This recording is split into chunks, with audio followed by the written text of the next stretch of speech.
Louvado seja Deus, a paz de nosso Senhor e Salvador Jesus Cristo, o nome do Cordeiro. Passando aqui para compartilhar uma palavra contigo, brevemente. Meus irmãos, estava lendo uma notícia aqui e muito me intrigou essa notícia sobre os suicídios que está havendo entre líderes e pastores lá nos Estados Unidos, no Brasil e em outros cantos do mundo. Já visto que o Instituto Schaeffer dos Estados Unidos realizou uma pesquisa e essa pesquisa provou que 70% daqueles líderes e pastores entrevistados disseram que estavam lutando contra a depressão. Outros 80% disseram ainda que, de alguma maneira, o ministério estava afetando negativamente a relação matrimonial deles, a família deles, e outros 70% ainda disseram que sofriam por falta de amizades.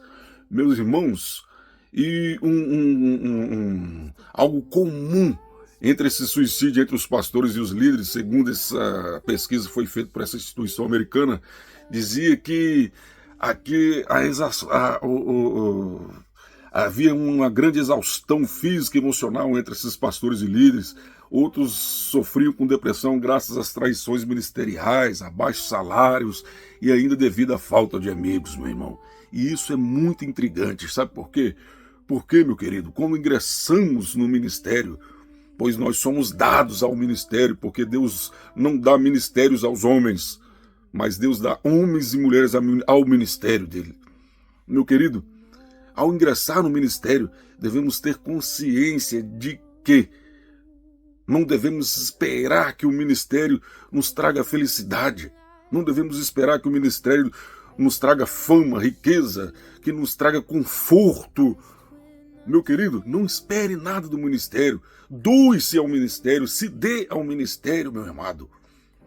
Lá em Mateus, no capítulo de número 25, de versículo 14 ao 30, nós vemos uma parábola sobre o reino, porque também o reino de Deus será como aquele senhor que, saindo para uma longa viagem, deu a um dos seus servos 5 talentos, a outro 3 e a outro 1.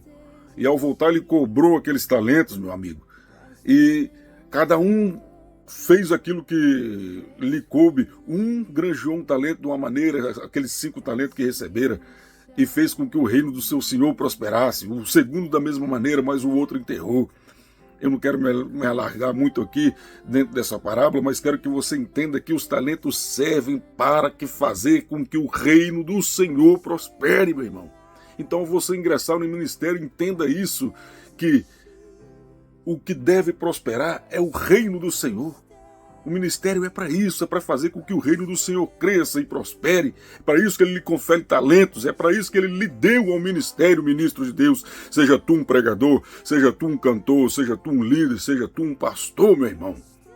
E olha o que diz lá em Salmos, número 125, versículo de 1 a 3, os que confiam no Senhor são como os montes de Sião, que não se abalam, mas permanecem para sempre. Então sua confiança está onde para você estar dessa maneira, abatido, depressivo? Sim, meu irmão, triste profundamente, uma tristeza profunda, que te leva até mesmo a tomar decisões tão radicais quanto esses outros líderes, que a chegar ao ponto de se suicidar, meu irmão, tirar a sua própria vida. Então você não tem confiado no Senhor, você não tem feito a obra dele, você tem feito a sua, se assim você procede. Meu irmão, olha o que diz ainda Isaías, capítulo de número 40, versículo 31. Os que confiam no Senhor subirão como as águias, voarão como águias, correrão e não se cansarão, andarão e não se fadigarão. Meu irmão, está cansado com a obra de Deus? Ou então você não tem confiado no Senhor? Está fatigado? Então você não tem confiado no Senhor. Pois se você confia nele, meu irmão, você correrá, andará, não se fadigará, correrá e não se cansará, meu irmão.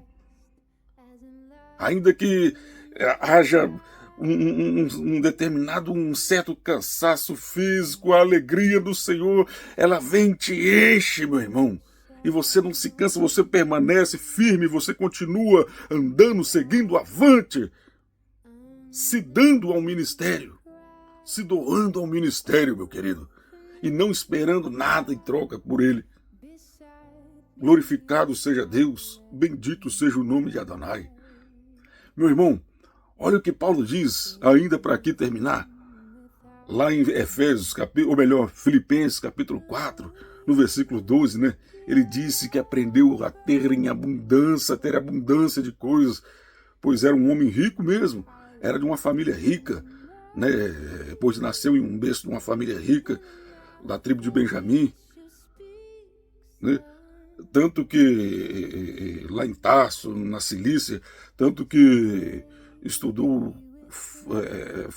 com Gamaliel, por a família ser bem abastada, e um renomado fariseu da época, aprendeu a falar 3 línguas, aramaico, hebraico, grego, mas diz ele também que aprendeu agora o segredo, lá no capítulo 4, versículo 12 de Efésios, de tanto passar fome como ter abundância.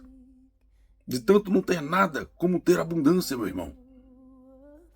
Passar fome ou estar bem alimentado, para ele não fazia diferença, pois ele aprendeu o segredo de passar por essas circunstâncias. Ele diz no versículo 13, posso todas as coisas naquele que me dá poder. Aleluias! Confie nele, meu irmão, e você poderá passar todas essas coisas, enfrentar todas essas coisas, se dando ao ministério que Deus confiou você a ele, confiou você a esse ministério.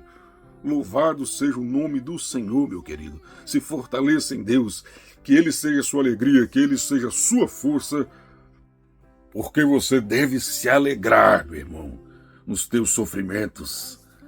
Deve se alegrar sim, completando no seu corpo as aflições que restam, aquilo que resta das aflições de Cristo. É o que Paulo diz lá em Colossenses, capítulo 1, versículo 24, meu irmão. Pois ele se alegrava nos seus próprios sofrimentos, carregando o que resta das aflições de Cristo no seu corpo, ou melhor, completando em seu corpo o que resta das aflições de Cristo. Oh, olha aí o segredo, meu irmão. Aleluias! Bendito seja Deus. Pastor Leonardo aqui, aquele abraço.